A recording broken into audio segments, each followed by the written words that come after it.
Thank you for asking me to present this.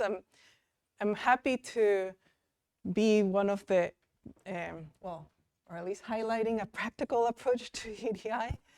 Usually in my experience, it's, in these meetings, it's like a lot of discussion of how we've been failing at EDI. So here I am to say something constructive and positive. And before I dive into the details, I do want to make something very clear, analogous to what Sylvia was doing in her first half of the presentation, talking about quantum guides. This is basically at the moment a group of people. They're all scientists, researchers from different institutions that are doing this as volunteering work. Okay, so I'm very happy to receive questions and comments from you and clarifications, but just be mindful that this is people putting their own time, their extra time into these topics. They're scientists by training. They're not EDI sort of trainees. So have that into consideration. Still, I would like to hear your input, and if you have questions or if you want me to clarify anything, please let me know. So, okay, so what is this, this GenHET thing here? So I divided the presentation into 4 parts. So I will tell you in a very kind of like global way what is GenHET about and a bit about how it's organized. Then I'll move on to tell you a little bit about the history, how the group was formed, and how it looks today. And then I'll focus on the activities that we're doing. So what are the type of things that we do, and that hopefully motivates you and inspires you to belong to GenHET. And so that, and from that point of view, the last point that I'll make is like how you can join us and how you can help and be part of this initiative, okay? Instead of giving me more things to do. Very good. So about GenHET. So this is a permanent working group, and it's hosted by the CERN Theory Department, okay? It is focused on gender and diversity issues in high energy theory, and it's open to all researchers in high energy theory, okay? It doesn't matter what your gender is, it doesn't matter what your career stage is, it doesn't matter where you are in the world. This is basically a working group that welcomes absolutely everyone, okay? Now, the organization of it at the moment, in a very crude way, like how GenHET looks right now, there's a steering committee, there's a newsletter team, and then we have general members, okay? So to not make these people kind of feel like ghosts, I wanted to present to you who was in the steering committee. So basically, all of the current members of the steering committee held permanent positions somewhere in the world. And so there we have Agnese, myself. They're all ordered. There's no hierarchy here, so I just ordered them in alphabetical order, just out of curiosity. There's Yolanda and Sylvia here in the room, and a few other people right now present. I'll tell you why. If you know some of these women, I think there's a pattern. Can anyone guess the pattern? Sure. Thank you, though.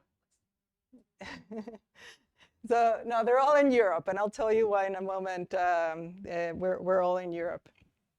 But in any case, so this is the group of women that are part of the steering committee. And a part of the newsletter team, there's right now 5 fantastic people that are working on our newsletter, and I will tell you a little bit more about what this newsletter is. Okay, and here there's people that are both junior and senior members of the newsletter team. Now, in terms of members, I'm not going to add pictures of members also for their privacy, but the network has basically more than 300 subscribers, okay?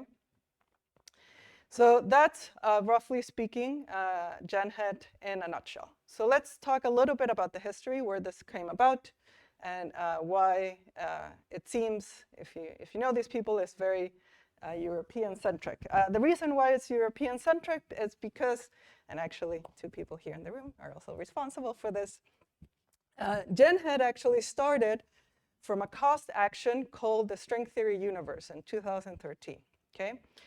So in this action, it was led by female scientists, and the aims, besides they had scientific aims, there was a scientific theme to the cost action, but an important part of the whole action was to support the development of women in the string theory community, okay?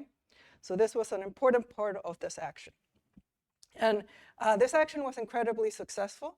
I was a postdoc at the time that this action, 2013, sorry, I was no longer a postdoc. Or I was transitioning from a postdoc to faculty. Damn it all.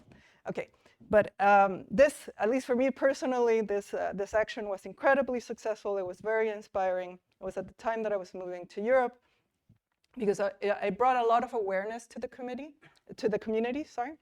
There were a lot of discussions. There was a whole platform to discuss EDI-related topics. Another very important thing that this action did, it was to gather data and statistics. So a lot of times when you're in this type of scientific discussions, you're always asked about numbers, because we want to quantify things, but numbers also, I should tell you, are one of the most dangerous things that you can do as well if you don't know how to do statistics correctly. And also it was a place to share common experiences and sharing good practices. This was an incredibly valuable thing of this action. And what happened, this action only had a lifetime of basically 5 years, if I'm correct. 4? Even less. But it was so successful, and there was so much energy. No? 4. 13, 17, 4. 4. Okay, 4. Good. But it created such an impact within the European community, the string theory European community, that it became basically CERN kind of fostered this initiative. So that's why there's a lot of people that were in the cause action and then kind of transition to this GenHET initiative. And basically, CERN adopted the initiative, okay? And it adopted the EDI component to it.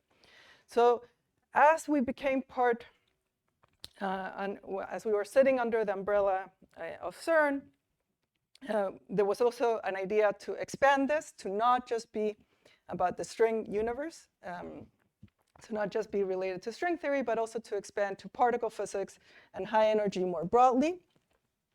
And also, it does not necessarily have to be a European network. CERN is an international institution. And so in principle, we also wanted to have a worldwide network, okay?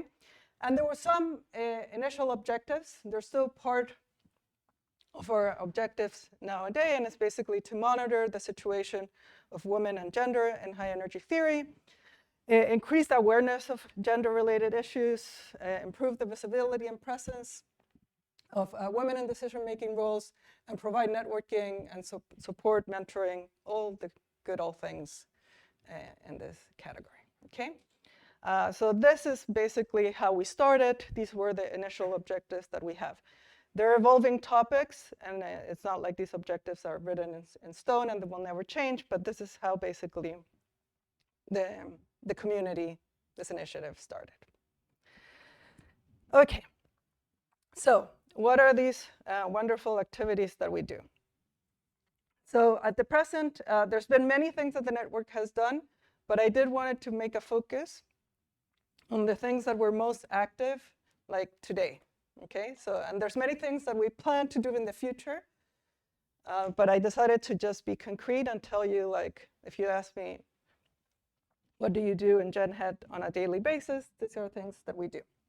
So I will tell you a little bit about the first 3 things that we do in terms of the newsletter, the workshops, and the data collection. We were also incredibly important for this high energy theory postdoc accord. I don't know if some of you know about this. I suspect many of you are part of the high energy community. So in particular, a very important event that GenHET organized was the town hall meeting at Strings in 2024, and then further shaping the accord. And we also have various collaborations and partners, and just to mention 2, the quantum guides that Sylvia was mentioning at the beginning of her presentation. We're in close collaboration with them. And of course, we have a very close relationship with the theory group at CERN. So we even have a mandate and an accord with them on how we have synergy with the CERN theory group. But okay, let's first talk about the newsletter.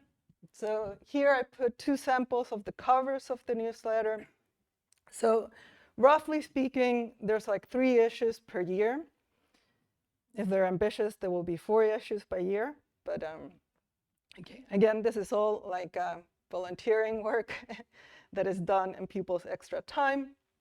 It's completely available online. So if you go to our website, which I will tell you what our website is, you can download it. It's really interesting. It's very well done. It includes interviews, news, announcements. If you would like to announce something, let's say you have an event or you have something that you would like to share with the community, you can do it through the newsletter. You can also do it through our website. But anything that you basically want to, if you're part of the network and you want to advocate for something, this is a perfect way how to do it. And of course, this team, I showed you 5 people that are working on this. They're always happy to hear ideas or to get further help. So if you're interested in being part of the newsletter, feel free to, there's the email address, contact them, and they'll be happy to receive you with open arms. Okay? So yeah, so for instance, there was one edition for Rohini. She passed away last year, if I remember correctly.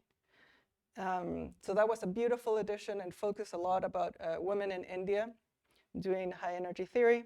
And it also focused on her life and her legacy. And then the last edition was about a high energy theory in Africa, highlighting various scientists and initiatives that are happening in Africa and so forth. Okay, then another important aspect of GenHET in terms of activities are workshops that we organize. These happen roughly every 2 years, and they're 2 to 3 day meetings. It's really like our flagship event. So this is where we get a lot of people inspired and having this feeling of belonging and coming together. There's various components to these workshops. So it's not a workshop where you just talk about EDI or gender-related issues. There's a scientific component to the workshop, a non-trivial scientific component. So there's talks by senior people. There's also talks by junior people. So also, if you're interested in giving a talk, it's a perfect way how you can also submit a proposal to give a talk. But there's also, it's not just science, there's also, of course, a component of the discussion that is where we discuss gender-related and equal opportunity issues. So there will be some talks on this topic and workshops. And also a very important and nice aspect of these workshops is that there's a lot of network and career development activities. Okay, so the last time we did this was in 2024 at CERN. So I put there some pictures of that event. It was incredibly successful. We had a full room, and I think everybody that participated there, you were happy. Yeah, you were happy. Okay. So yeah. So, and I should say this is not just something that is useful for early career people. Like we're not just targeting early career participants, but it's also useful for senior participants, okay? So there's various components. I think it brings everybody together, and it's a very nice activity to be part of. Now, the next workshop will be in February of 2026. It's going to focus, the science component of it is going to focus on beyond standard model topics. It's again going to be hosted by CERN, and the organizers are working very hard on their website and registration, so keep an eye if you're interested in participating. It will happen at the end of February of next year. Okay, then the last item is the data collection item, and so here are the 4 people that have this unfortunate task. Is one of the hardest task. It's the most challenging thing that we do because you cannot imagine how people are resistant to give information. So right now, because most of the members of the network are in Europe, and the majority, like all the members, are in the formal part of HEPTH, we decided to not do crazy ambitious thing of trying to get data from all over the world, but what we're trying to do is to get data from at least our local region, because the way people respond to our request is because they know us, unfortunately. people tend to be very uninviting and very unresponsive as you try to go out. But okay, we do what we can.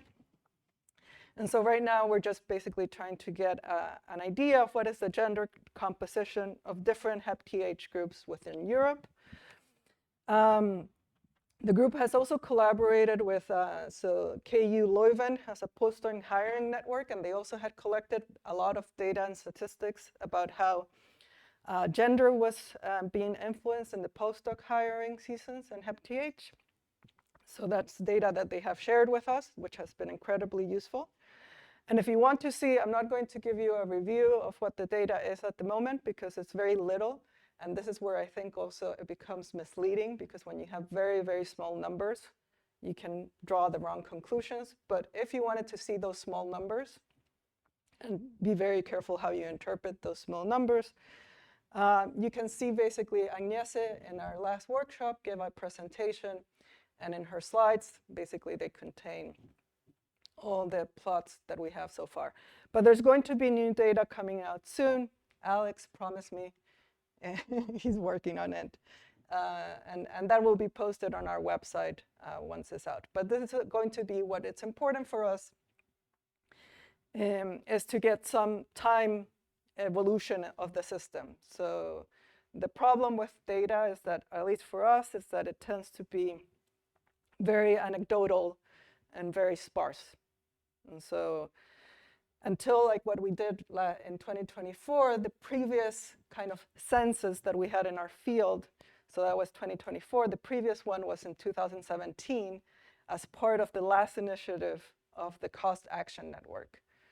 So that's quite a lot of years that basically there was no measurement of what was happening in the high energy theory community. And it was not because we didn't try, we did try, but it's incredible how people refuse to cooperate in these type of things. And then you get bad data, because if you can't sample the field systematically. Yeah, but it was not, just to be honest, it was not the reason why we motivated this, and it was, yeah. So we knew that like the discussion of what was the specific date, there was various factors, and people, like when we did these surveys, people gave a lot of different reasons, like why the dates were important, and that's also where some of these EDI components come in. But yeah, so that's one of the positive things about GenHET, that it's although it started as a network related to gender and women-related issues, it just kind of goes broader than that. Any case. To wrap up now, that's our website. You can subscribe. So in this website, so up here, you see it says subscribe to GenHET. You click there to subscribe to GenHET. You will go to this website here, where they will ask you for your name. It asks you for your email. I have no idea why, because that doesn't do anything, because now CERN has various rules. And if you actually want to be part of the mailing list, there's like this small description here that most people don't read. I've been battling, Elena will do it at some point for me. But if you actually want to get emails from us, CERN has a lot of rules on like what it means to subscribe to a mailing list. And so filling this form is not enough for them. You actually have to go and click here and create a CERN account, because there's a lot of privacy issues in Europe, and they have to, any bureaucracy that you can imagine that exists in Europe, CERN complies to it. And then if you want to be part of a mailing list in CERN, then you have to go through all of their forms and loops. But okay. They are providing the IT support, so I can't change that. So so that's how it goes. But I just wanted to point out that a lot of people think that by just filling that form, they're going to be part of our mailing list. No, you do have to read the mailing list section. But in any case, we're very happy to hear ideas and initiatives. If you want to become a member, if you want to be part of any of these teams, if you have your own ideas, I'll be very happy to hear them and tell you, yes, do it, and we'll support you. So that will be great. And you can tell me, you don't have to tell me now, if you want to reach us. This is basically our umbrella email address, which basically Sylvia or I will read, and we'll be happy to hear from you.